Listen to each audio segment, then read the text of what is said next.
اللهم اغفر للمؤمنين والمؤمنات والمسلمين والمسلمات الأحياء منهم والأموات تابع بيننا وبينهم بالخيرات إنك مجيب الدعوات إنك على كل شيء قدير. صلوات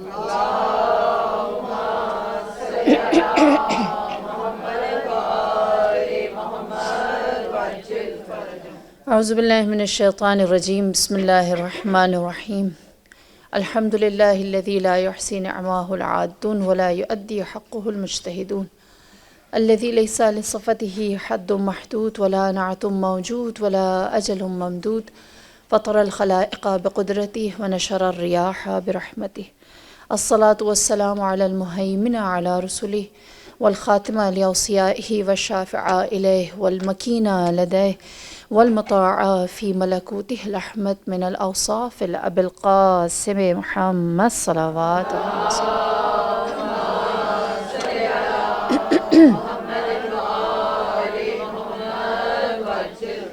وعلى أهل بيته الطيبين الطاهرين المعصومين المظلومين، سيما بقية الله في أرض روحي وأرواح العالمين لتراب مقدمه فداه.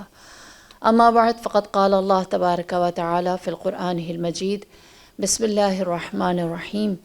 إن شر الدواب عند الله الصم البكم الذين لا يعقلون. صلوات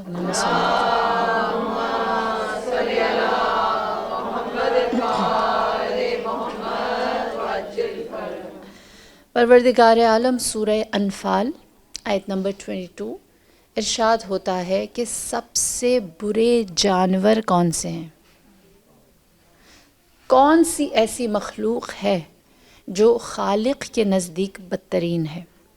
ارشاد ہوا سب سے بدترین جانور وہ ہیں کہ جو اللہ کے نزدیک کہ وہ بہرے یعنی سن نہیں سکتے، گونگے بول نہیں سکتے، اور جو عقل نہیں رکھتے۔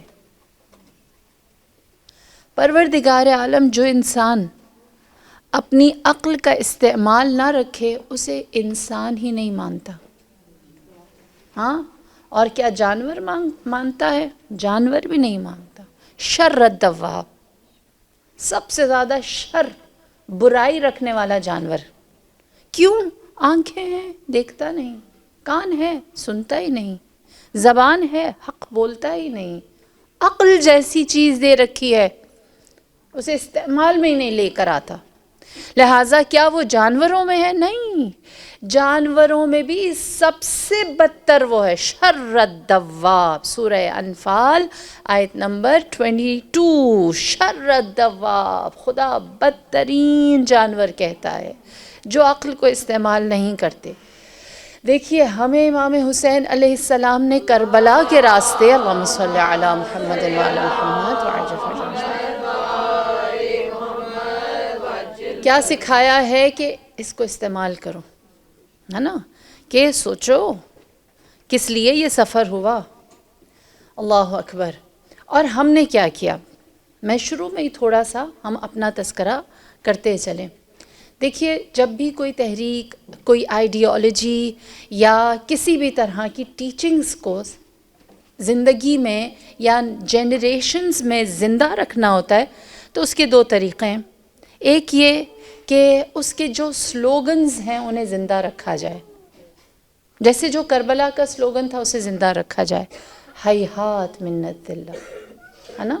مثلی لا یبایع مثلہ، میرے جیسا اس جیسے کی بیعت نہیں کر سکتا۔ ہیہات منت اللہ، ذلت و رسوائی ہم سے دور ہے۔ حل من ناصر ینصرنا، ہے نا؟ یہ کربلا کے سلوگنز ہیں نا۔ خداوند کریم نے یہ سلوگنز اس لیے ہمیشہ رکھے، مثال کے طور پر کیا صرف کربلا میں تھے، اس سے پہلے بھی تھے۔ پہلی جنگ جو اسلام کی ہوئی وہ جنگ بدر، جو مد مقابل مشرک تھے وہ اپنے جو سلوگنز دے رہے تھے وہ کہہ رہے تھے کہ اولو الحبل، حبل ان کا سب سے بڑا خدا تھا۔ ان کے جھنڈے پر، ان کے پرچم پر لکھا ہوا تھا کہ حبل سب سے بڑا ہے۔ تو رسول خدا نے فرمایا ہمارا سلوگن ہے اللہ اعلی و اجل، اللہ سب سے بڑا اور سب سے زیادہ جلالت والا ہے۔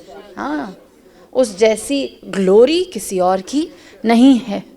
پھر اس کے بعد جب آپ کی دوسری جنگ ہوئی تو آپ نے اس کا سلوگن جو احد میں تھی اللہ مولانا، اسلام کا رسول خدا کا سلوگن تھا، پرچم پر آپ نے لکھوایا اللہ مولانا. پھر آپ نے خندق میں اللہ اکبر لکھوایا. رسول خدا نے جناب امام حسین علیہ السلام نے اپنے پرچم، اپنے علم کربلا میں کیا لکھوایا؟ محمد محمد رسول اللہ. ہاں، آپ کا سلوگن کیا ہے کہ ہم محمد مصطفیٰ کے دین، ان کی شریعت، ان کی وحی کو بچانے کے لیے یہاں جمع ہیں. اور پھر جب ہم نے اس پیغام امام حسین کو زندہ رکھنا چاہا تو اس کے لیے ہم اب امام کے سلوگنز کو زندہ رکھیں گے. ایسا ہی ہے، اور ہم نے اس کو الحمدللہ زندہ بھی رکھا ہوا ہے. امام کے اقوال ہم تک پہنچ رہے ہیں. اس کے ساتھ ساتھ جو ایک کانسیپٹ یا آئیڈیالوجی کو زندہ رکھا جاتا ہے اس کے کچھ ریچولز ہوتے ہیں، ہے نا. جیسے عزاداری کا ایک طریقہ ہے، سیاہ لباس پہنے جاتے ہیں. اس کے ریچولز میں سے یہ ہے کہ ہم صف ماتم بچھاتے ہیں اور پہلے حدیث قصہ ہوتی، مرثیہ ہوتا ہے، ایسا ہی ہے، مجلس ہوتی ہے، اور پھر آخر میں نظر و نیاز ہوتی ہے، تعزیہ ہوتا ہے، شبیہ جو بلند کی، اس کا اپنا ایک طریقہ سلیقہ ہے. ہر جگہ الگ ہے. ایسا ہی ہے جو شعار، اس کو کہتے ہیں شعار. ہاں، یہ جو شعار ہیں نا سارے، چاہے وہ سلوگنز کی شکل میں ہوں، ریچولز کی شکل میں ہوں، ہر جگہ یہ مختلف ہوتے ہیں. جیسے ہم کرتے ہیں ویسے آپ سیریا میں یا ایران میں یا لبنان میں ایسی عزاداری نہیں دیکھیں گے، ان کی ذرا مختلف ہوگی. ہاں، تو کیا سب بدل گیا؟ نہیں، ان کے ہاں ریچولز ایسے، ہمارے یہاں ایسے. تو یہ جو شعار ہے امام حسین کا، یہ جو شعار ہے بدر و احد کا، اس کو ہم نے زندہ رکھا ہے. پھر اگر اس آئیڈیالوجی کو زندہ رکھنا ہے تو اس کا دوسرا راستہ کیا ہے؟ شعور کو بیدار کرنا. جو مقصد عظیم تھا اس کو سب کے درمیان زندہ رکھیں. جیسے رسول خدا جب اسلام کا پیغام لے کر آئے تو آپ سے کسی نے آ کر کہا کہ آپ کون سا نیا دین لے کر آئیں جو آپ سے پہلے والے نہیں لے کر آئے؟ حضرت آدم، موسیٰ، عیسیٰ، نوح، ابراہیم سب آ کر اچھی اچھی باتیں کر کے چلے گئے اور کسی کا کچھ نہیں بگڑا. آپ کیا بتانے آئے ہیں؟ رسول خدا نے کیا فرمایا؟ یاد رکھیں، یہ اختصاص ہے، یہ ایکسکلوسیولی امت محمدی کے لیے آپ نے بتایا. فرمایا کہ مجھ سے پہلے جو انبیاء آئے تھے وہ کہتے تھے گناہ نہ کرو، اپنے اعمال کو، اپنے آپ کو سدھارو. میں اس لیے آیا ہوں کہ میں یہ شعور دوں کہ گناہ کے بارے میں سوچو بھی نہیں. فکر کو پاک کرنے آیا ہوں، عقل کو سیراب کرنے آیا ہوں، دل کو پاک کرنے آیا ہوں. کرنا چھوڑو، ارادہ، نیت برا نہیں تصور کرو. اسلام اور باقی دین میں فرق کیا ہے؟ اسلام شعور ہے، اسلام ایک نظریہ ہے، اسلام فکر کو مخاطب کرتا ہے، عقل کو مخاطب کرتا ہے، دل کو مخاطب کرتا ہے. یہ نہیں کہتا کرو نہیں، بری نیت نہ کرو، برا ارادہ نہ کرو کسی کے لیے، اپنے لیے، خدا کے لیے یا پھر غیر خدا کے لیے، کسی کے لیے. لہٰذا جب شعور کو اسلام ایڈریس کر رہا ہے تو ہم نے کیا کرنا ہے؟ ہم نے بھی یہی کرنا ہے کہ ہم جو شعور ہے اس کو زندہ رکھیں. لہٰذا اسلام میں جزا کی آپ لوگوں نے اکثر، بلکہ اس دن کسی نے مجھ سے کویسچن آنسر سیشن میں سوال بھی کیا تھا.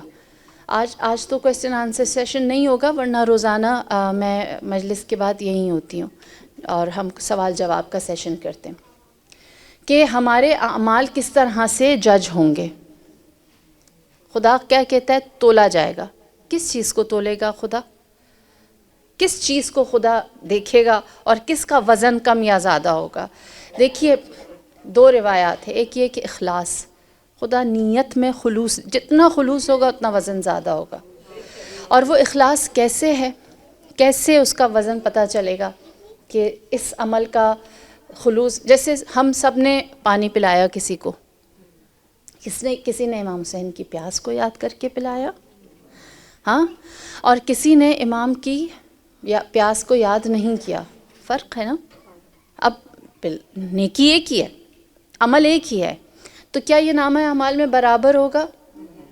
وہاں پر کیا ہے؟ کسی کی محبت میں، اخلاص میں، خدایا تیرا سب سے پیاسا بندہ، اس کی یاد کو زندہ رکھتے ہوئے یہ ایک گلاس پانی اس کی پیاس پہ قربان پلا دیا گیا۔ اب یہ ہمارے عمل میں کیسے دکھے گا؟ نور کی شکل میں۔ ہاں، وہ اتنا نورانی ہو جاتا ہے عمل، اور جب وہ جتنا زیادہ نورانی ہوگا، نور کا ریڈیس جتنا بڑا ہوگا اتنا وہ وزنی ہوگا۔ اور جس چیز میں جتنی زیادہ نیت خراب ہوگی اتنا وہ ڈارک ہوگا، سیاہ ہوگا، اور وہ نظر ہی نہیں آئے گا۔ جب وہ نظر ہی نہیں آئے گا تو اس کا ویٹ کیسے کریں؟ اس طرح سے اس کا تولا جائے گا۔ لہٰذا دوسری چیز جو روایت میں ملتا ہے، ایک نیت ہے، اور دوسرا کیا؟ خدا جو اعمال کی جزا دیتا ہے۔ کہتے ہیں کہ فرشتوں کو خداوند کریم نے ایک عابد کی عبادت کی جزا کے لیے بھیجا کہ اس کی اتنی جزا محفوظ کر لو، تو ان فرشتوں نے کہا بیچارے نے اتنی نمازیں پڑھی اور ایک تھوڑی سی جزا۔ خدا نے کہا میں نہیں سمجھاتا، جاؤ اس عابد کے ساتھ وقت گزارو۔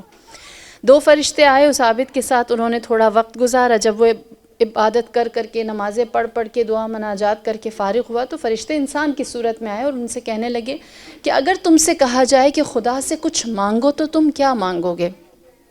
تو وہ عابد کھڑا ہوا، اس نے دائیں بائیں دیکھا اور کہا یہ دیکھو کتنی گھاس ہے یہاں پہ اور کتنی زیادہ پھیلی ہوئی ہے، تو میں اللہ سے کہوں گا نعوذ باللہ اپنی خلقت کو امپروو کریں، اور اس ساری گھاس کو جو اتنا زیادہ اس نے بے مقصد اگا لیے، کچھ گدھے بھیج دے اور وہ اس گھاس کو کھا لیں تاکہ جگہ صحیح ہو جائے، آئندہ یہ گھاس نہیں اگنی چاہیے۔ وہ فرشتے سمجھ گئے خدا نے اس کی بھی بندگی کو جزا دے دی ہے۔ یہ بڑی بات ہے، کیونکہ اس کی عبادت کے اندر کیا نہیں ہے؟ شعور ہی نہیں ہے، معرفت ہی نہیں ہے۔ وہ خدا کی خلقت کو دیکھ کر یقیناً اپنے بدن کو تو حرکت میں لے کر آتا ہے، لیکن اس نے اس کے بارے میں کبھی غور و فکر نہیں کیا۔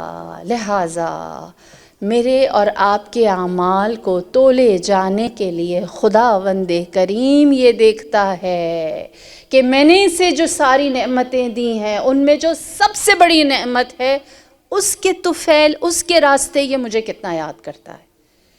میں نے جو اس کو سب سے کشادہ راستہ دیا ہے اس سب سے بڑے راستے سے یہ میرے پاس کس طرح سے آتا ہے۔ اسی لیے روایت ہے، حدیث ہے کہ انسان 7 چیزوں کو حاصل ہی نہیں کر سکتا جب تک اس کے پاس عقل نہ ہو۔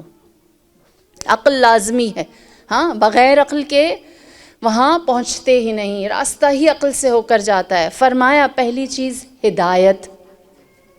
کس کس کو ہدایت چاہیے؟ سب کو چاہیے۔ عقل استعمال کریں۔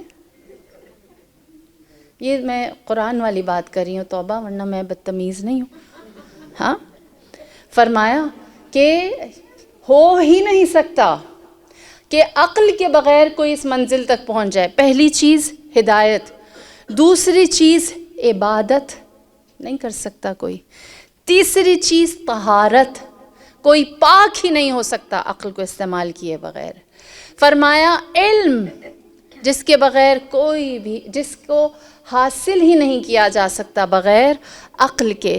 پھر اس کے بعد فرمایا انسان اپنی سالمیت، اپنے لیے ہر چیز صحیح رکھے، اپنا ایمان سالم رکھے، اپنے بدن کو سالم رکھے، اپنی فکر کو سالم رکھے، اس کے لیے ایک سیف گارڈ بنائے، بغیر عقل کے وہ بھی نہیں ہو سکتا۔ اور پھر فرمایا کہ اتحاد معاشرے میں قائم نہیں ہو سکتا جب تک عقل کا راستہ انتخاب نہ کیا جائے۔ لہٰذا یہ وہ راستہ ہے جو چننا ہی ہے۔ قرآن بھی کہتا ہے، حدیث بھی، تاریخ بھی، چاہے وہ انبیاء کی ہو یا ائمہ کی ہو۔ اور اس کے بعد ایک عجیب حدیث ہے، اللہ اکبر، یہ ذہن سے نکلتی نہیں۔ امیر کائنات نے فرمایا کسی انسان کے اندر عظیم ترین صفات موجود ہوں، مجھے پیارا ہے، لیکن اگر اس کے اندر یہ 2 برائیاں ہوں نا، 2 برائیاں ہوں، تو میں اس کی بڑی سی بڑی نیکی کو نظروں میں ہی نہیں لاؤں گا، کیونکہ یہ 2 برائیاں نظر انداز نہیں ہو سکتی۔ فرمایا عظیم صفت کا انسان اس کی ہر برائی نگلیکٹ ہو سکتی ہے سوائے دو چیزوں کے، ایک وہ لامذہب ہو اور دوسرا وہ کم عقل ہو۔ یعنی امیر المؤمنین کے سرکل میں وہی بیٹھ سکتا ہے کہ جس کے پاس کوئی مذہب ہو، اسلام نہیں۔ اسی لیے آپ یہودیوں کے ساتھ مباہلہ ہوا ہے، آپ جانتے ہیں، مذاکرے ہوئے ہیں، مناظرے ہوئے ہیں، ان کو اپنے دربار میں بلایا گیا ہے، سلونی کا منبر ہوا، آپ نے جواب دیا۔ مذہب لے کر آؤ، جواب دیتے ہیں، خالی رہو، ہم تم سے کیا لڑیں، کیا بات کریں گے۔ دوسری چیز فرمایا جو کم عقل ہے اس سے ہرگز، چاہے اس کے اندر کتنی اچھی صفات کیوں نہ ہوں، لیکن یہ جو کم عقلی ہے نا، یہ کسی صورت گوارا نہیں۔ اسی لیے میرے مولا امام موسیٰ کاظم علیہ السلام، اللہم صلی علی محمد وعلی محمد وعجل فرجهم اجمعین،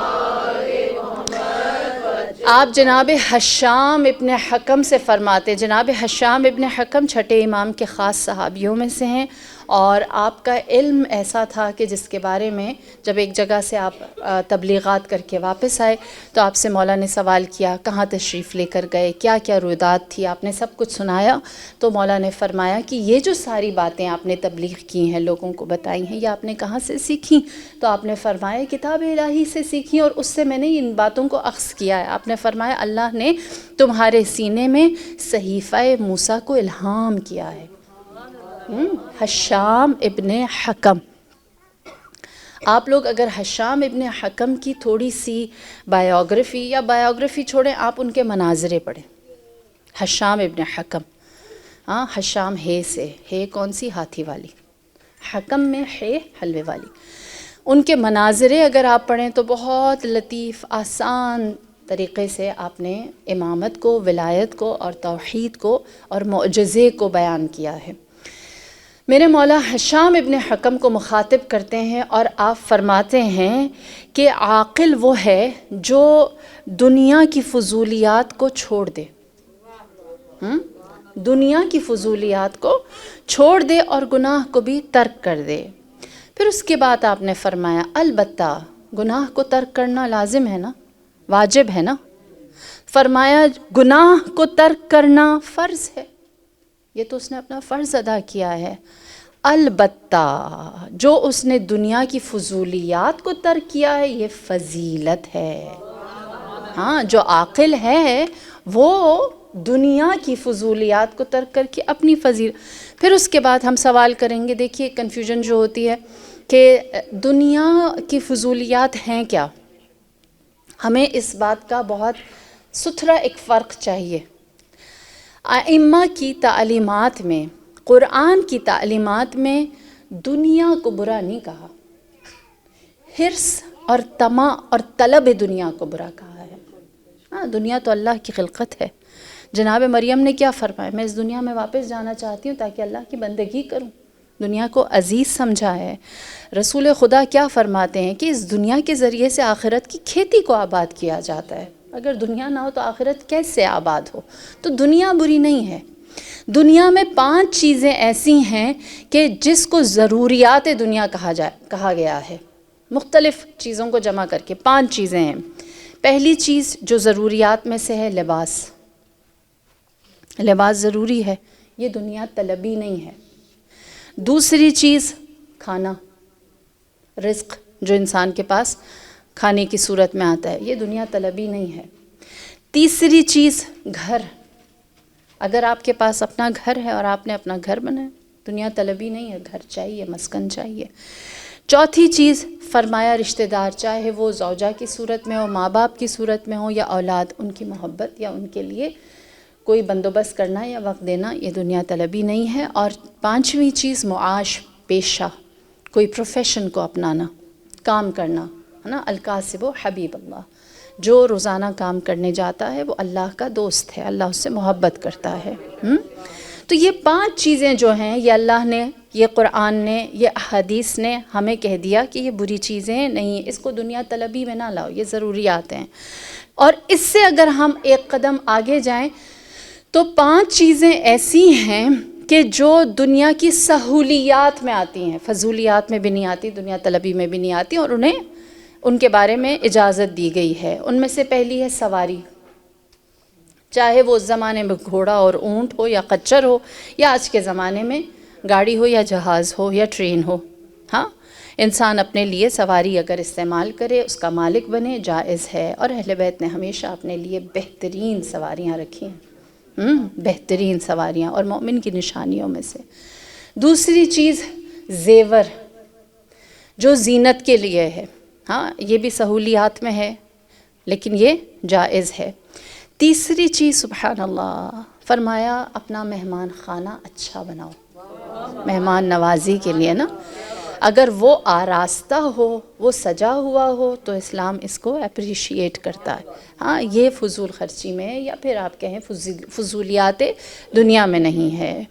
چوتھی چیز تفریح اور اپنے بچوں اور اہل و عیال اور رشتہ داروں کو خوش کرنا. اس کے لیے اگر خرچ کیا جائے تو اس کو فضولیات دنیا نہیں کہا جاتا. تحفے دینا ہو یا ایک دوسرے کی خوشی کا خیال کرنا ہو. تو یہ ایک روایت ملتی ہے کہ ایک دن موسم بہت اچھا تھا، اچھی ہوا چل رہی تھی، تو امیر کائنات نے جناب فاطمہ سے سوال کیا کہ اگر آپ کا دل چاہتا ہے کہ اچھا موسم ہے، ہم اس میں تھوڑا سیر و تفریح کریں تو ہم مدینے سے باہر چلتے ہیں. تو وہ جسے ہم پکنک کہتے ہیں، روایت ملتا ہے کہ اس طرح سے ایک پکنک باقاعدہ دونوں نے انجام دی. لہٰذا تفریح اسلام میں جائز ہے. اور پھر پانچویں چیز ہے جائیداد یا ایسٹ بنانا، کہ جو انسان اپنے لیے اس لیے رکھے کہ وہ اپنا فیوچر سیکیور کرے یا بچوں کے لیے کچھ اچھا چھوڑ جائے. جیسے آپ لوگوں نے سنا ہوگا کہ ہمارے ائمہ کے پاس باغات موجود تھے، ان کے پاس بھی ایسٹس تھے، رسول خدا کے پاس تھے. فدق کیا ہے؟ جائیداد ہے نا، ایک ایسٹ ہے، ایک پراپرٹی ہے جو آپ نے اپنی بیٹی کو خود تحفہ دی تھی. یہ سہولیات ہیں، یہ کچھ وسائل ہیں، یہ کچھ اسسٹنس ہے جو زندگی کو بہتر کرنے کے لیے انجام دی جا سکتی ہے. لہٰذا 5 چیزیں ضرورت کی ہیں، 5 چیزیں رفاہ اور سہولت کی ہیں. یہ رکھ لو، اس میں کوئی اسلام اعتراض نہیں کرتا. اس سے آگے اگر بات طلب و حرص و طمع میں آ جائے، لالچ میں آ جائے، اور زیادہ کی طلب ہونے لگے، جسے ہم اگر اردو میں کوئی اپروپریٹ ورڈ سوچیں تو جنون ہو جائے دنیا کا. طلب تو بہت ڈیسنٹ ہے نا، بہت سافٹ ہے، لیکن کیا جنون ایسا چڑھ جائے کہ جتنی دنیا مل جائے، جتنی اچھی سواری مل جائے اور چاہیے، ہے نا، جتنے بہترین زیورات ہوں اور چاہیے. ایک معقول مقدار میں انسان اپنے گھر کو آراستہ کرے، سجائے، بنائے، مہمان خانہ کرے، اچھی بات ہے. اس سے آگے چلا جائے کہ جنون ہو کہ نا نا نا نا جو میرے پاس ہے وہ شہر میں کسی اور کے پاس ہے نا. واہ، یہاں آپ لوگوں کا جواب فوراً آیا. تو یہ انسان، لہٰذا اگر کوئی اس معقول حد سے نکل کے جنون میں چلا جائے، وہ اسلام اس کو جائز یا اس کو اپریشیٹ نہیں کرتا. اس کے بارے میں ابھی میں ایک جنون کی، دنیا طلبی کے جنون کی ایک چھوٹی سی مثال دوں جو آسانی سے سمجھ میں آئے گی. کیا اسرائیل کے پاس پیسے نہیں ہیں؟ کیا ان کے لوگ اس وقت ایک بہت بری حالت میں جی رہے ہیں؟ کیا ان لوگوں کے پاس اپنے لوگوں کو یا اپنی کمیونٹی کو دینے کے لیے کچھ بھی نہیں؟ لیکن جنون ایسا سوار ہے نا کہ اس طاقت کو، دولت کو، حرص کو، طمع کو، اس کا پیٹ بھرنے کے لیے فلسطین کے لوگوں کو ان کے گھر سے نکال کے ٹینٹ میں ڈال کے بھی بھوک نہیں ختم ہو رہی. یہ ہے جنون، طلب دنیا، جس میں اگر انسان چلا جائے نا تو ظالم و ستمگر اور قاتل ہو کر بھی اس کی پیٹ نہیں، اس کی بھوک جاتی نہیں ہے. اسی لیے اہل بیت نے اس کی مذمت فرمائی ہے. ایک اتنی خوبصورت حدیث نہج البلاغہ، میرے مولا فرماتے ہیں عقل کی ذبح گاہ، جہاں عقل ذبح کر دی جاتی ہے وہ لالچ ہے. عقل کی ذبح گاہ، عقل کا مقتل لالچ اور حرص اور گریڈ اور طمع ہے. اگر چاہتے ہو کہ تمہارے عقل کو ختم کر دیا جاؤ اپنے آپ کو طلب دنیا میں ڈال دو. لہٰذا جو عاقل ہے وہ اس حد سے آگے نہیں جاتا، ضروریات پوری کرتا ہے، اپنے لیے جو سہولیات ہیں ایک اچھی، ایک صحت مند اور ایک انٹرٹیننگ زندگی گزارتا ہے. اس سے آگے وہ لالچ و حرص میں نہیں جاتا. وہ طمع میں نہیں جاتا، اس سے آگے پھر وہ کیا کرتا ہے، اس کے بعد کیا منزل ہے، اگر فضولیات زندگی کو چھوڑ کر اس نے فضیلت کا راستہ ایک عقل مند مومن نے اختیار کیا ہے۔ حدیث ہے رسول خدا صلی اللہ علیہ وآلہ وسلم، اللہم صلی علی محمد وعجل فرجهم اجمعین، یا علی یا علی۔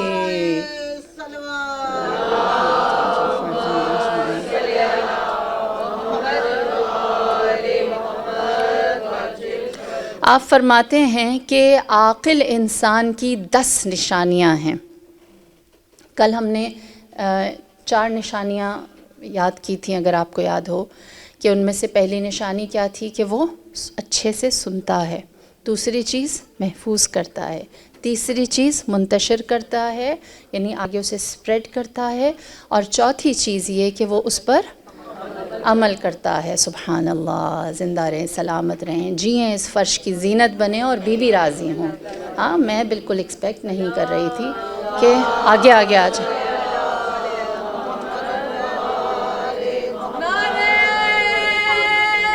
آگے آگے آ جائیں۔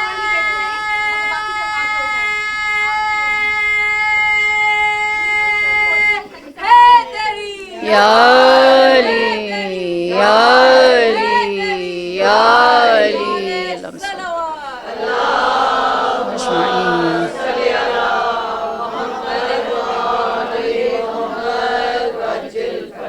فرمایا کہ ان 4 کے بعد فرمایا 10 نشانیاں ہیں ایک عقل مند انسان کی۔ رسول خدا فرمایا کہ جب وہ کسی جاہل کو دیکھتا ہے تو وہ صبر کرتا ہے، وہ کسی جاہل کو دیکھ کر صبر کرتا ہے۔ دوسری چیز، جب کسی ظالم اور ستمگر کو دیکھے اس سے دور ہو جاتا ہے، اس کے ساتھ کوئی ہم نشینی، اس سے بات چیت، تعلق ظالم کے ساتھ نہیں رکھتا۔ تیسری چیز فرمایا جب کوئی نیکی دیکھتا ہے تو اس کی جانب بھاگتا ہے، تیزی سے جاتا ہے کسی نیکی کو دیکھے تو، جس طرح بھی آپ سے کہا آگے ہو جائیں فوراً ہو گئے نا، یہ عاقل کی نشانی ہے، ہاں، کہ جیسی نیکی دیکھی فوراً آگے ہو گئے۔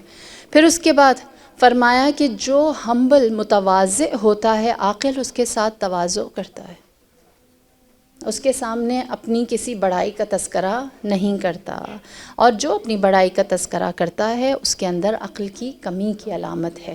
ہاں، جو لوگ سیلف پریز میں، سیلف آبسیشن میں ہوتے، اس کا مطلب کیا ہے کہ یہ ہم اپنے بارے میں بات کریں، دوسروں کو نہیں جج کرنا نا۔ تو فرمایا کہ جو عاقل ہے وہ کبھی بھی کسی ہمبل انسان کے سامنے اپنی بڑائی بیان نہیں کرتا، متواضع رہتا ہے۔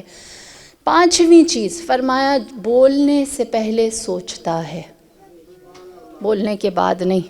6ٹھی چیز، شرم اور حیا کبھی اس کا ساتھ نہیں چھوڑتی، چاہے وہ تنہائی میں ہو چاہے وہ لوگوں میں ہو، وہ ہمیشہ شرم و حیا کے ساتھ رہتا ہے۔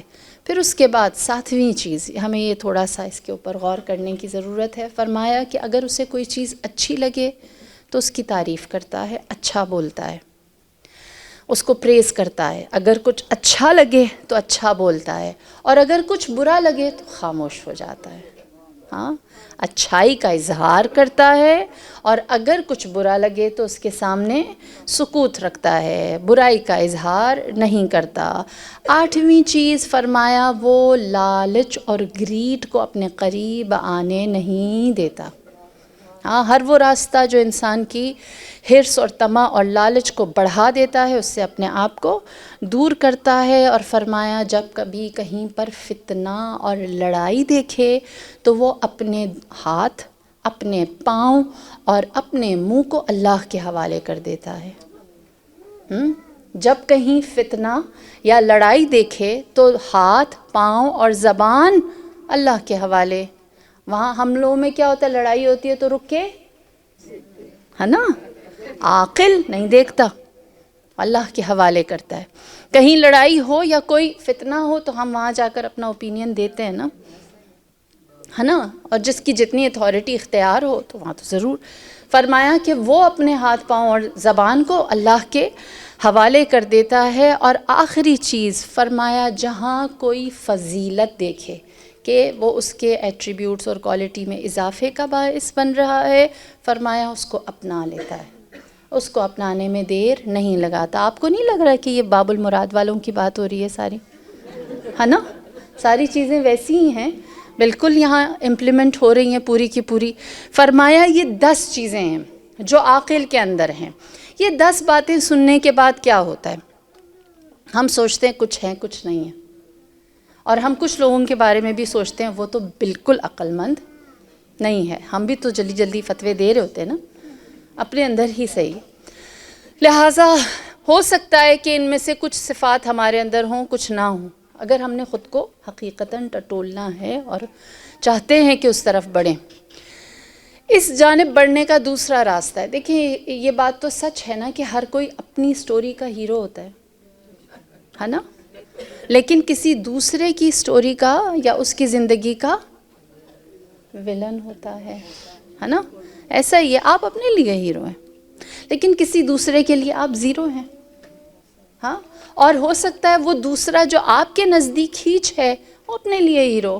تو جب ہم لوگ اصلاح کی طرف جاتے ہیں نا تو صرف یہ نہیں دیکھنا ہوتا کہ عاقل کیا ہے، کم عقل کون ہے یہ بھی دیکھیں، تاکہ پلس مائنس کرنے کے بعد ہم اس میں سے اپنے آپ کو فلٹر کر کے یا ستھرا کر کے یا ایویلیویٹ کر کے نکالیں، اپنا محاسبہ کریں کہ ہم کہاں کھڑے ہوتے ہیں. صحیح ہے.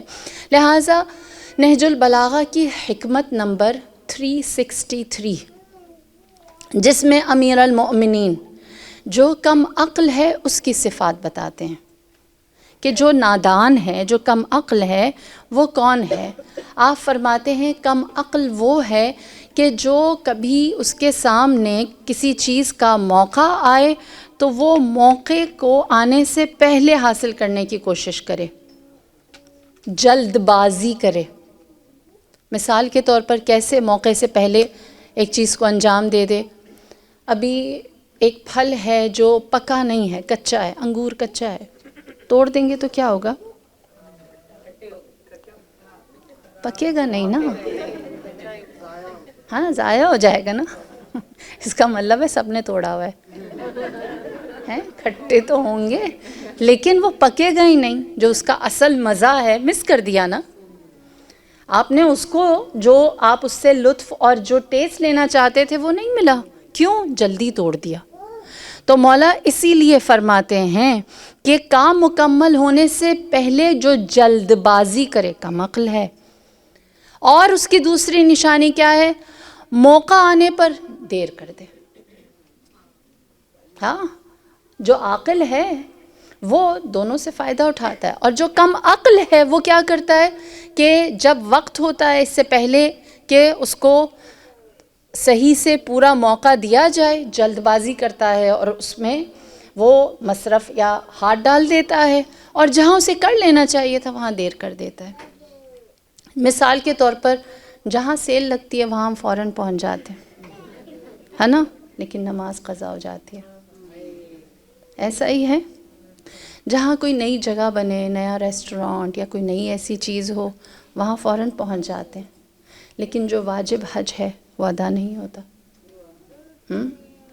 بیٹی کا جہیز پہلے تیار ہو جاتا ہے، لیکن اپنی اولاد کو، میں صرف بیٹی نہیں کہوں گی، اپنی اولاد کو واجب کی ادائیگی سکھانے میں دیر ہو جاتی ہے، اچھے قاری قرآن بنانے میں دیر ہو جاتی ہے، ایک اچھے پروفیشن میں پہنچانے کے لیے، اچھی یونیورسٹی میں، اچھی جگہ پر ہم وقت سے پہلے اپنا نام لے کر رجسٹر کروا کے لکھ چھوڑ دیتے ہیں کہ بچے کی تعلیم اچھی ہو. میں نہیں کہتی بری بات ہے، لیکن بہت جلدی کر لیتے ہیں. لیکن جب اسی بچے کو قراءت قرآن میں ڈالنا ہو تو دیر ہو جاتی ہے، نہیں سیکھ سکتے، اچھے قاری نہیں بن سکتے. میں مفسر یا حامل قرآن کی بات نہیں کر رہی، صرف ریڈنگ کی بات کر رہی ہوں. جو کم عقل ہے وہ جلد باز ہوتا ہے یا پھر دیر کر دیتا ہے، اور جو جلد بازی ہے اس کے بارے میں خدا قرآن میں سورہ اسراء آیت نمبر 11 میں کیا ارشاد فرماتا ہے؟ یدعو الانسان بالشر، یہ جو جلد باز انسان ہے یہ اپنے لیے اللہ سے شر مانگتا ہے. دعاءہ بالخیر، جب کہ اس کو خدا سے خیر مانگے نا، وہ شر مانگتا ہے. کیوں؟ یہ عادت کس لیے؟ وَكَانَ الْإِنسَانُ عَجُولًا، کیونکہ انسان جلد باز ہے. یہ جلد بازی ایسی ہے کہ کیونکہ اسے فوراً چاہیے ہوتا ہے، اس لیے وہ پھر چاہتا ہے کہ اس کو فوری طور پر مل جائے. اس کے اندر ایک لحظے کا تحمل نہیں آتا، وہ خود شر کا طالب ہو جاتا ہے، اپنے لیے خود برائی کو ڈھونڈ لیتا ہے اور اسے اپنے اندر اسی لیے کہتے ہیں 3 چیزوں کے اندر جلدی نہ کریں. یہ عقل کو کمزور کرتا ہے، کم عقلی کا ثبوت ہے. ہاں، یہ آپ کی فضیلت، میری فضیلت میں کمی لے کر آئے گا. پہلی چیز، فیصلہ کرنے میں جلدی نہ کریں. کسی کو جج کرنے میں، فیصلہ کرنے کے ہی زمرے میں کسی کو جج کرنا ایک فیصلہ ہی ہے نا، جلدی نہ کریں. ہاں، ہم لوگ تو فوراً جلدی ادھر سے ادھر آئی نہیں ہوتی. ہاں، فوراً کہتے ہیں ایسی لگ رہی ہے. ایسا ہی ہے. فرمایا کہ کسی کے بھی بارے میں رائے دینے کا فیصلہ اچھا نہیں ہے. ایسا اس کو جلدی نہ کرو. 2 لوگوں کے درمیان قضاوت کرنی ہے، جلدی نہ کرو، وقت دو اس چیز کو. جس طرح روایت کہتی ہے، سبحان اللہ، ایک شخص جو خود اہل بیت کے چاہنے والوں میں سے تھا، خانہ خدا میں موجود تھا، خود تاریخ نقل کرتا ہے کہ مجھے یہ احساس رہتا تھا کہ میں لوگوں کو ایام حج میں نصیحت کیا کروں. اور اس کی نظر پڑی ایک ایسے شخص پر جس نے ایسا بوسیدہ لباس پہنا ہوا ہے کہ جو اس کی نظر میں درست نہیں تھا. وہ کہتا ہے میں حیران ہوا، میں نے کہا یہ کوئی لگتا ہے کوئی صوفی ہے، میں اس کو ابھی جا کے سمجھاتا ہوں کہ ایسے لباس میں یہ کیوں آیا ہے. وہ گیا اٹھ کر، اور جب اس نے اس شخص کے چہرے کی طرف نگاہ کی تو ہمارے 7ویں امام موسیٰ کاظم علیہ الصلاۃ والسلام، اللہم صلی علی محمد وعلی محمد وعجل فرجہ، آپ اس سادہ اور بوسیدہ لباس میں بیٹھے ہوئے تھے. کہتا ہے جیسے ہی میں نے امام کو دیکھا تو امام نے مجھے دیکھ کر فرمایا اجتنبوا کثیر الظن ان بعض الظن اثما. ظن یعنی خیالات، اجتناب کرو، باز آ جاؤ. تم مجھے کپڑوں سے جج کر رہے تھے، تم نے یہ سوچا کہ میں جا کے اس کو سکھاتا ہوں. ابھی کہتا ہے میں نے امام کا چہرہ دیکھا نہیں تھا، امام سے بات نہیں کی تھی، لیکن امام سمجھ گئے کہ میں کس ارادے کے ساتھ آیا ہوں، اور میری وہیں پر تنبیہ کی. مجھے وہیں سے میں گیا تھا نصیحت کرنے، امام نے مجھے نصیحت فرمائی.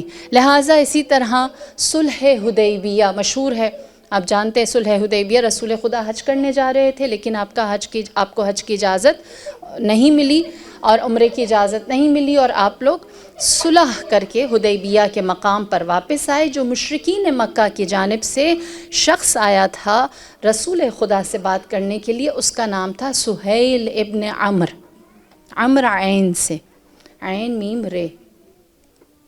سہیل ابن عمر جب آیا، آپ نے اگریمنٹ کیا تو فرمایا اس پہ بسم اللہ لکھو. اس نے کہا بسم اللہ تو مسلمان لکھتے ہیں، ہم کیوں لکھیں؟ سہیل ابن عمر ایک اچھا ڈیسنٹ انسان تھا، خوش بیان تھا، خطیب تھا. رسول خدا نے فرمایا ٹھیک ہے اگر نہیں لکھنا چاہتے. پھر آپ نے فرمایا لکھو من رسول اللہ محمد. کہنے لگا یہ ہم کیوں لکھیں؟ رسول اللہ، آپ رسول خدا ہیں نا، اپنے آپ کو کہتے ہیں، ہم تو آپ کو اللہ کا رسول نہیں مانتے. تو اس نے جو اگریمنٹ ہے اس کو لکھتے ہوئے بار بار رسول خدا کے ساتھ بحث کی. کہتے ہیں کہ دوسرے خلیفہ وہاں موجود تھے، انہوں نے تلوار کھینچی، انہیں غیرت آئی، انہوں نے تلوار کھینچی اور کہا میں اسے قتل کر دوں گا. کتنا گستاخ ہے. تو رسول خدا نے فرمایا عسیٰ ان ینفعنا کلامہ، ایسا نہ کرو، جلدی نہیں کرو. فرمایا ہو سکتا ہے اس کی خطابت، اس کا کلام کہنا ہمیں فائدہ دے. اور رسول خدا نے جلد باز کو پیچھے کر دیا اور اسے اجازت نہیں دی. یہاں تک کہ جب فتح مکہ ہوئی تو فتح مکہ میں جو 2000 لوگ اسلام میں داخل ہوئے تھے ان میں سے ایک سہیل ابن عمر تھا. اور آپ جانتے ہیں فتح مکہ کے بعد زیادہ عرصہ رسول خدا حیات نہیں رہے. جب رسول خدا کی رحلت کی خبر مکے میں آئی ہے تو کہتے ہیں مکے کے وہ 2000 لوگ جو بس مجبوراً اسلام لائے تھے نا، فتح مکہ کے وقت ان کے پاس چارہ نہیں تھا، وہ مرتد ہونے لگے اور کہنے لگے نعوذ باللہ محمد گئے تو اسلام گیا، اور اب اسلام کے اندر کچھ باقی نہیں بچا، ہم تو بے آب و گیا ہو گئے، جیسے ہمارے پاس نہ زمین رہی نہ آسمان، تو اس سے پہلے جیسے چل رہا تھا وہ بہتر ہے کہ ہم اپنے پچھلے حالات پر واپس آ جائیں۔ کہتے ہیں کہ سہیل ابن عمرو نے جب یہ دیکھا کہ لوگ مرتد ہو رہے ہیں، اسلام سے پھر رہے ہیں، آپ کھڑے ہوئے اور آپ نے ایسا خطبہ ارشاد فرمایا کہ مکے والے مرتد ہونے سے بچ گئے۔ لہٰذا رسول خدا اگر جلد بازی کرتے کہ ایک اگریمنٹ کرنے صلح پر بیٹھیں، تم بار بار تنگ کرتے ہو، نہیں، فرمایا ٹھہر جاؤ ٹھہر جاؤ۔ اسی طرح دوسری چیز جس میں جلدی نہیں کرنی چاہیے ہے وہ ہے رزق کے سلسلے میں۔ خدا کا وعدہ ہے وہ رزق فراہم کرے گا، اگر رزق نہیں پہنچ رہا تو اس رزق کے حصول کے لیے گناہ کا راستہ نہ لو، معصیت کا راستہ نہ لو، اپنے آپ کو پاک رکھو۔ جس طرح ایک روایت ہے، جلدی سے سناؤ وقت میں کے دامن میں کبھی، کہتے ہیں کہ ایک شخص کو امیر المؤمنین نے اپنا گھوڑا دیا اور فرمایا اس کو تھوڑی دیر، غلام کو تھوڑی دیر یہاں سنبھال کے رکھو، میں مسجد سے ہو کر آتا ہوں۔ آپ اور جناب قمبر جب واپس آئے تو دیکھا نہ گھوڑا نہ غلام، حیران ہوئے۔ آپ نے جناب قمبر سے فرمایا تلاش کرو، جب تلاش کیا آگے پیچھے دیکھا، گھوڑا مل گیا لیکن اس پر جو رکاب تھی وہ نہ ملی۔ آپ نے فرمایا کہ یہ 2 درہم ہیں جناب قمبر سے، اس سے کوئی رکاب لے کر آؤ۔ جناب قمبر جب رکاب کی تلاش میں بازار گئے تو آپ نے دیکھا وہی غلام ہاتھ میں وہی رکاب لے کر کھڑا ہے۔ آپ نے جناب قمبر نے اسے کچھ نہیں کہا، کہا اس رکاب کی قیمت کتنی ہے؟ اس نے کہا 2 درہم۔ جب 2 درہم سے 2 درہم دیے آ گئے، جناب قمبر نے ماجرا سنایا تو فرمایا امیر کائنات یہ 2 درہم میں نے اس غلام کو اجرت کے لیے رکھے تھے، اس نے جلدی کی، حلال طریقے سے پہنچ جاتا، اس نے اس کو حرام کر دیا۔ ایک صحیح طریق اللہ نے اس کے لیے رکھا تھا، لیکن واللہ یرزق من حیث لا یحتسب، خدا کہتا ہے میں تمہیں وہاں سے دوں گا جہاں سے تم نے سوچا بھی نہیں، ہے نا، تمہارے تصور میں بھی نہیں ہوگا، وہ دے گا، وہ عطا کرے گا۔ لہٰذا جب رزق کی بات آئے تو مومن جلد باز نہیں ہوتا، اور مومن اپنے رزق کو تیز کیسے کرتا ہے؟ آپ کہیں گے بہت عرصہ ہو گیا، محنت کر لی، سب کچھ کر لیا لیکن نہیں ہو رہا۔ مومن اپنے رزق کو جلدی اپنے پاس اٹریکٹ کیسے، رزق کیسے پاس آتا ہے؟ 2 راستے ہیں۔ پہلا راستہ لَإِن شَكَرْتُمْ لَأَزِيدَنَّكُمْ، خدا قرآن میں کہتا ہے جو ہے اس پر شکر کرو گے نا تو جو ہے اس میں اضافہ کر دیں گے۔ آپ کے پاس جو تھوڑا ہے نا اس پر دل و جان سے شکر کریں، ہاں اس کا ذکر، شکر کیا ہے؟ اس پر اس کا ذکر کریں، اس کو اپریشیٹ کریں، اس کا استعمال کرتے ہوئے دل سے۔ شکرن للہ کی تسبیح نہیں کہہ رہی میں، ہاں کہ آپ کہیں چلو شکرن للہ کی تسبیح اب دیکھتے کیا ہوتا ہے، یہ والا شکر نہیں۔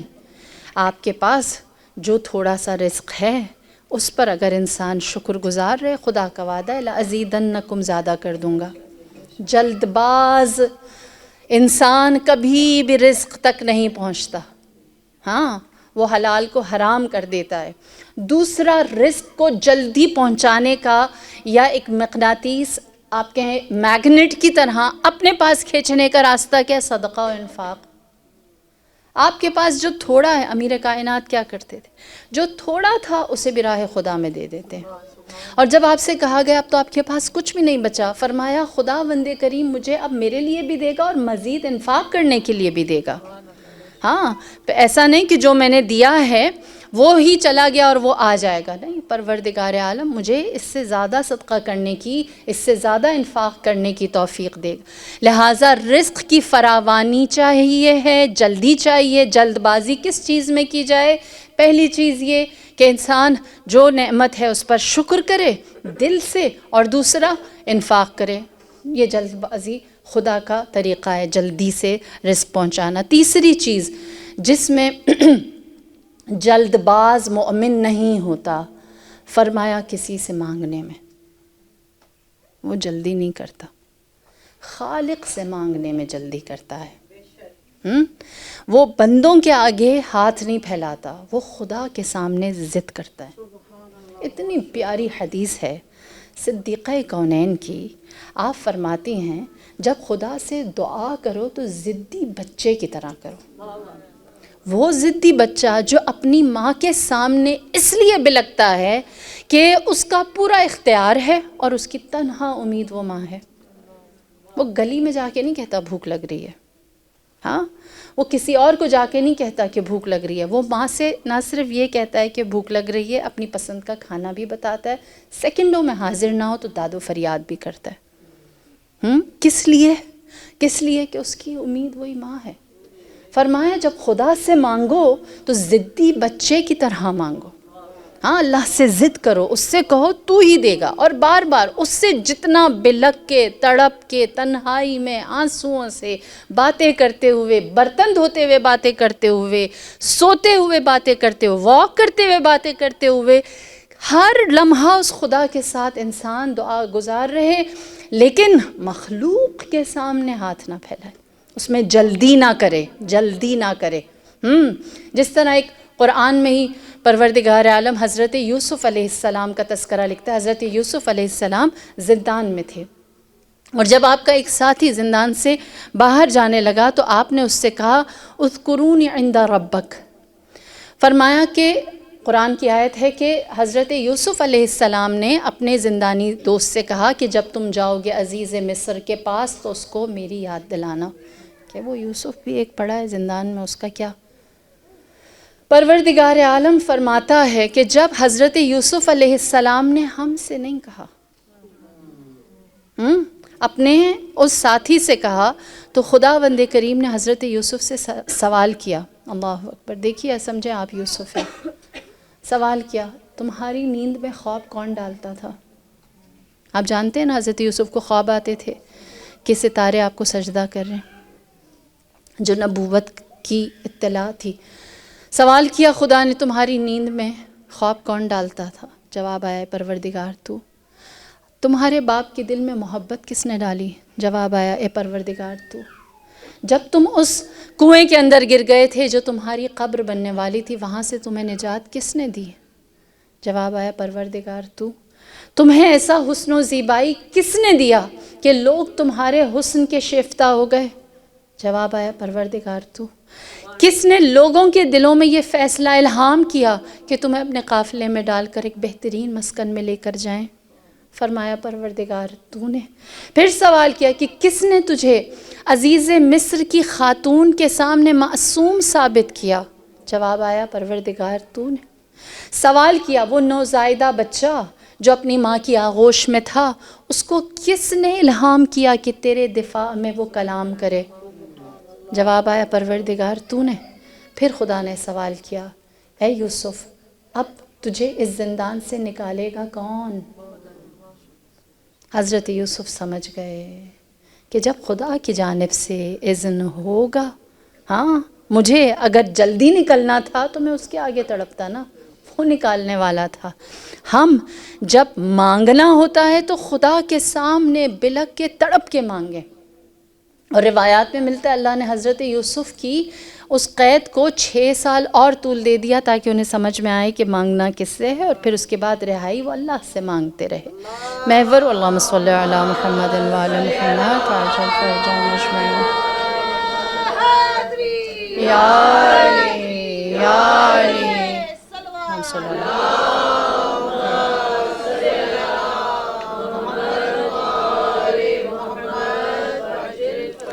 لہٰذا یہ تیسرا امر ہے، دعا کرتے ہوئے انسان اللہ کی جانب متوجہ رہے، مانگے تو اللہ سے مانگے، جلدی نہ کریں غیر خدا سے مانگنے میں۔ یہ 3 چیزیں ہیں جس میں انسان جلدی نہ کرے۔ پھر عقل مند کبھی بھی جلدی نہ کرے تو سست نہیں ہو جائے گا۔ ہاں، اگر ہم کہیں کہ جو کم عقل ہے وہ جلد باز ہے، تو پھر جو عقل مند ہے وہ کیا تھوڑا لیزی ہے؟ حدیث ہے کچھ کام ایسے ہیں جس میں جلدی کرنی چاہیے، ہاں، توازن ہونا چاہیے نا نصیحت میں بھی۔ فرمایا کچھ کام ایسے ہیں جس میں انسان جلدی کرے۔ پہلی چیز تشییع جنازہ، اس میں جلدی شامل ہو جاؤ۔ اپنے وارث کی جو آپ کا مرحوم ہے اس کی تجہیز و تکفین جلدی کرو، اس کی تدفین جلدی کرو، اس میں دیر نہ لگاؤ۔ دوسری چیز فرمایا جس میں مومن عقل مند سرعت سے تیزی سے انجام دیتا ہے وہ ہے اپنی اولاد کی شادی، اس میں جلدی کرو۔ تیسری چیز فرمایا نماز، اس کے لیے جلدی کرتا ہے۔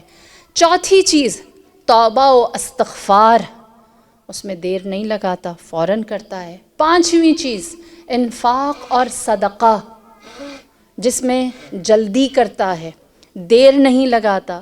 چھٹی چیز اللہ سے مانگنا، دعا، مناجات، سوال، سجدہ، راز و نیاز، دعا کرنے میں دیر نہیں کرتا۔ ساتویں چیز حق الناس کی ادائیگی، فوراً انجام دیتا ہے، حق الناس کی ادائیگی میں جلدی کرتا ہے۔ اور آٹھویں چیز مریض کی عیادت، جب مریض کی عیادت کرنی ہو اس میں فوراً پہنچ جاتا ہے۔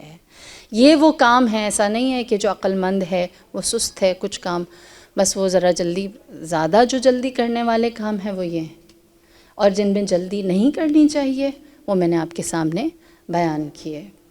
جس کے پاس جس قدر عقل کے استعمال میں اور اپنے کردار میں توازن ہے وہ اتنا کربلائی ہے۔ کربلا میں وہ پہنچے جو جانتے تھے کہ امام کے سوال کا، امام کی نصرت کا کی پکار پر لبیک کہنی ہے، فوراً حاضر ہو گئے، جلدی کی، ہاں دیر نہیں لگائی۔ اور آج کا دن بالخصوص منسوب ہے ان دو شہزادوں سے جن پر ان کی ماں نے گریہ نہیں کیا۔ اللہ اکبر۔ مجھے یقین ہے یہاں میری جیسی بہت ساری مائیں بیٹھی ہیں جن کو اللہ نے اولاد دی ہے، اور وہ جانتی ہیں کہ اولاد کی خوشی کیا ہوتی ہے اور اولاد کا غم کیا ہوتا ہے۔ ہم جناب زینب کے غم کا حق تو نہیں ادا کر سکیں گے، البتہ میں بطور خاص سفارش کروں گی کہ اون و محمد پر گریہ کرتے ہوئے یہ بات آپ کے ذہن میں رہے کہ کربلا کے یہ وہ واحد شہید ہیں جن پر ان کی ماں روئی نہیں ہے، اور یہ خدمت ہے جو آپ جناب زینب کبریٰ کے لیے انجام دیں گے۔ بالخصوص تاریخ کہتی ہے شب عاشور تمام مائیں اپنے بچوں کو اپنی آغوش میں لیے بیٹھے وقت کے امام کی نصرت سکھا رہی تھیں، وقت کے امام کی نصرت سکھا رہی تھیں۔ جناب زینب کبریٰ آپ بھی اون و محمد کو اپنے آغوش میں لیے اپنے سینے سے لگائے کیا لوریاں دے رہی تھیں، اللہ اکبر۔ فرما رہی تھیں تم جعفر طیار کے پوتے ہو، تم حیدر کرار کے نواسے ہو، تمہارے دادا جعفر طیار بہترین مجاہد تھے، راہ خدا میں جہاد کرتے ہوئے انہوں نے اپنے دونوں شانے کٹوا دیے، اور رسول خدا نے بشارت دی کہ جعفر طیار جنت میں 2 پروں سے پرواز کرتے ہیں۔ رسول خدا نے تمہارے دادا کے لیے یہ بشارت دی ہے۔ پھر فرمایا کہ تمہارے نانا علی مرتضیٰ ہیں جن کے لیے اللہ نے تلوار آسمان سے زمین پر بھیجی تھی، جس کو لے کر سید الملائکہ آئے تھے، اور رسول خدا نے فرمایا تھا کہ علی اللہ کے شیر ہیں۔ فرمایا تم نے خون جعفر طیار اور خون حیدر کرار شامل ہے، لہٰذا کل جب تم میدان میں جاؤ تو اپنی پیٹھ نہ دکھانا، میدان میں ڈٹے رہنا، اور اس جان کا بہترین حاصل یہ ہے کہ اسے فدائے حسین کر دیا جائے۔ اللہ اکبر۔ دنیا میں کوئی ماں اپنے بچے کو مرنا نہیں سکھاتی، یہ حوصلہ ہے کربلا والی ماؤں کا کہ وہ شب عاشور اپنے بچوں کو مرنا سکھا رہی ہیں۔ ہر ماں لپک کر اپنے بچے کی جان بچاتی ہے، یہ حب حسین کا ایسا کمال ہے کہ وہ انہیں سجا سجا کر مقتل میں بھیجتی ہیں۔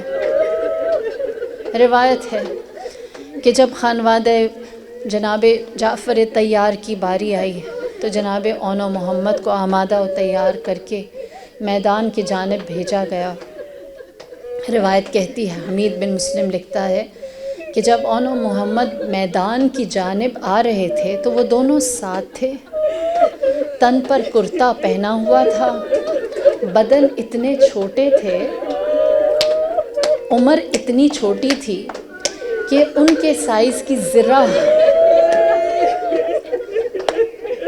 کم عمر بچوں کے لیے ذرہ نہیں بنتی کیونکہ وہ میدان میں نہیں جاتے، ان کے تن پر ذرہ نہیں تھی،